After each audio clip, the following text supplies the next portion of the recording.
So if I was to essentially locate the vagus nerve, it will be some of the ones that are kind of descending down here. So potentially this will be the vagus nerve there.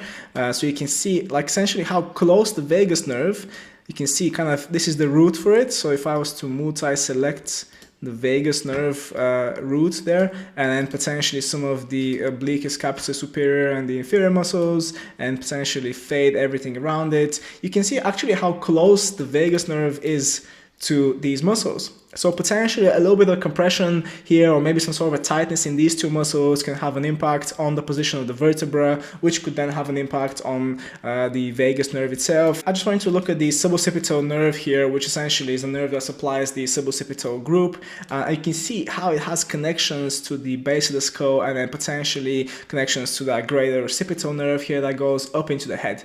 Okay, so if you ever wondered why you're getting, headaches and tension in your head because of tightness in these muscles, then this is one of the clearest kind of ways that I can essentially show you why you're getting this tension, and it's literally because the nerve that supplies the back of your skull. Okay, so this supplies the skin that you've got on your head, the muscles that allow you to move that skin, so, and obviously other functions that you have with the head itself.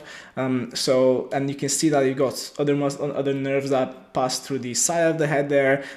So overall, this is kind of a bit of a clear picture as to why you may be getting these headache symptoms and migraine symptoms, even though you may be feeling some of them on the forehead. And then the other pair that we've got here are the oblique capitis superior and the oblique capitis inferior muscles. Okay, so again, they're quite interesting because they actually both connect onto that transverse process of the C1 or the atlas.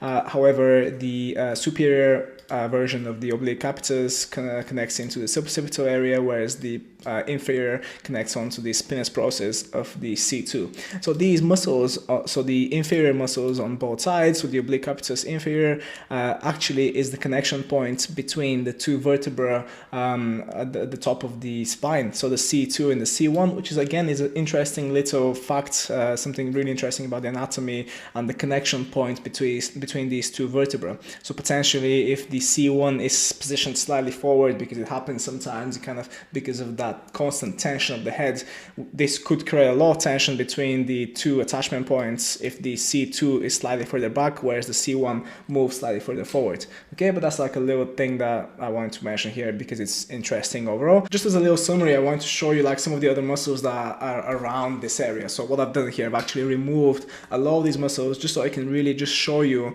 the sub-occipital group. But if I start adding muscles, you're gonna see that I'm adding some of the muscles that are essentially connecting to each spinous process and then to each transverse process here, which are also important because they are stabilizing muscles, as you can see. Okay, but the other point that I wanted to kind of get to whilst I'm adding these muscles